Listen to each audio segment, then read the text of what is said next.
आपको एक विशेष टॉपिक लेकर आए हैं। एक्टिवेशन एनर्जी का निर्धारण कैसे करते हैं।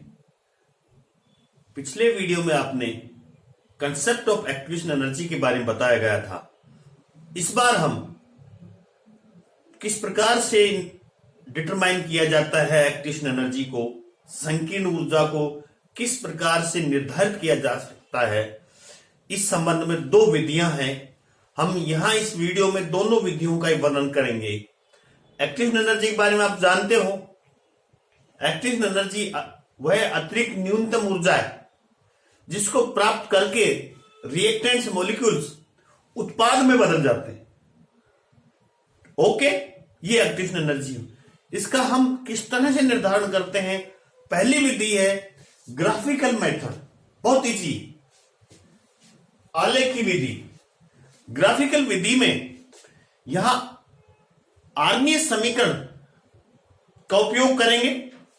आर्नियस इक्वेशन पर भी हमने एक वीडियो बनाया था, वो भी आप देखना। आर्नियस इक्वेशन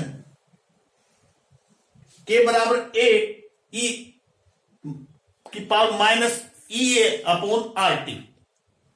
ओके, ये आर्नियस समीकरण। इस आर्नियस समीकरण दोनों तरफ लोगरिथम लेने पर लोग लेंगे इधर नेचुरल लॉग ln के, इधर लेंगे minus E A upon R T plus ln A. Okay, ये हमने इधर भी लॉग ले लिया नेचुरल लॉग और इधर भी ले लिया।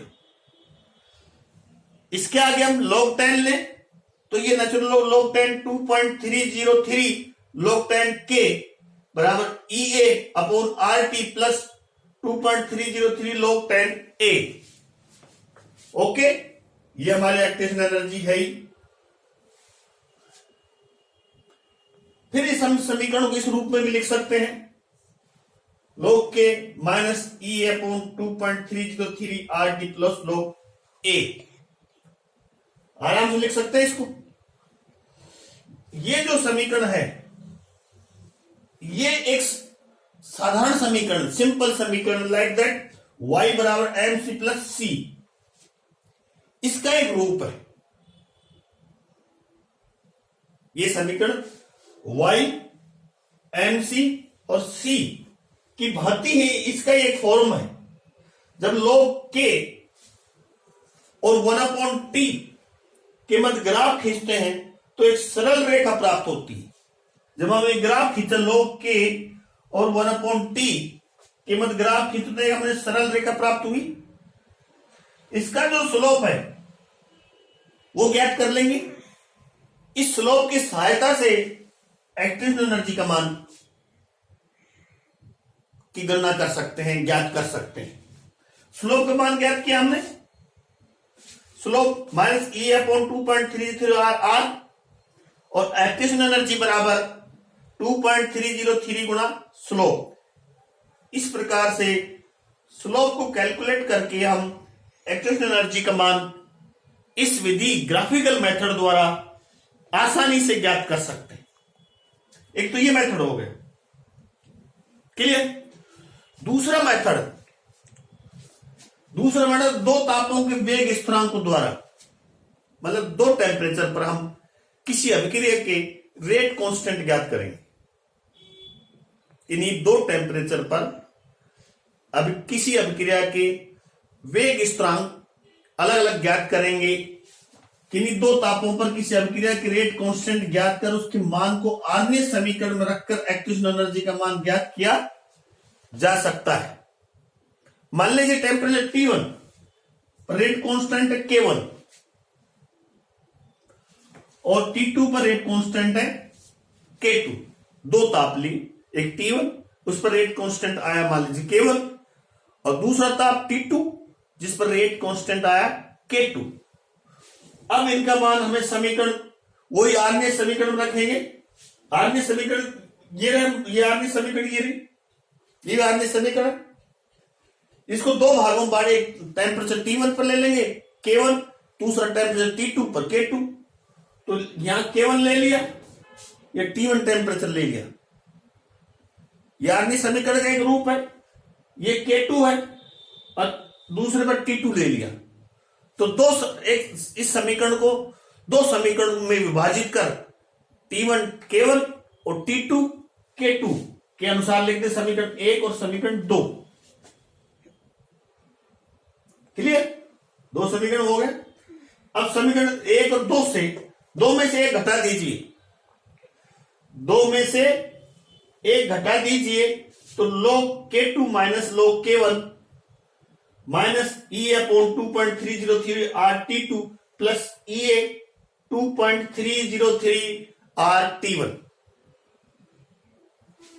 या हमें क्या आएगा, इसका लघुत्तम वो ले लिया हमने, अलग अलग कर लिया, 1/T2 माइनस 1/T1।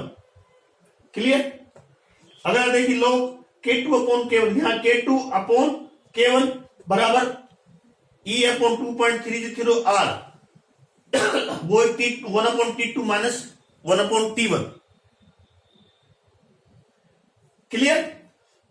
आगे क्या, लोग K2/K1 बराबर माइनस E/अपॉन 2.303 R, हमने इसका लघुत्तम लिया T1 T2, तो ऊपर बच गया हमारे पास T1, यहां बच गया T2,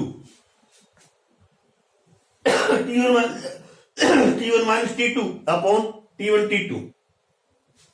अब इसको और सोल्व करेंगे, इसको हम प्लस करेंगे तो T2 आगे आ जाएगा और T1 पीछे चला जाएगा। ध्यान दीजिए, लोग K2/K1 बराबर EA प्लस होगा, ये चीज माइनस था, हमने प्लस करने के लिए क्या कर दिया, T2 आगे ले आया, T1 पीछे ले गए, ये समीकरण प्राप्त होगी। इस समीकरण की सहायता से यदि हमारे पास K1 K2 का मान हो, T1 और T2 का मान हो और R का मान हो, तो हम एक्टिव एनर्जी E की गणना आसानी से कर सकते हैं। तो दूसरी विधि में देखा, किसी अभिक्रिया के दो टेम्परेचर पर K1 K2 ज्ञात कर लिया, वेग स्थिरांक, मान लीजिए T1 टेम्परेचर पर K1 वेग स्थिरांक है, T2 पर K2 वेग स्थिरांक है, और दोनों को मान हमने आगे समीकरण में अलग अलग रखा है, K1 T1 K2 T2 के दो समीकरण हो गए, दो में से एक घटा देंगे तो हमें ये प्राप्त होगा। इसका और सोल्व करेंगे तो इस तरह से सोल्व करते हुए ये समीकरण प्राप्त हुआ। इसमें K1 K2 T1 T2 और R का मान ज्ञात होने पर हम संकीर्ण ऊर्जा की गणना कर सकते हैं। इस प्रकार से हम ये दो विधियां थी, किस तरह से हम किसी अभिक्रिया के एक्टिवेशन एनर्जी को ज्ञात कर सकते हैं, चाहे आप इस विधि से कर लीजिए और चाहे आप इस विधि से कर लीजिए। दोनों ही विधि इंपॉर्टेंट है, परीक्षाओं में पूछी जाती है, आप एक अच्छी तरह से अध्ययन कर लीजिए। देखिए, थैंक यू वेरी मच।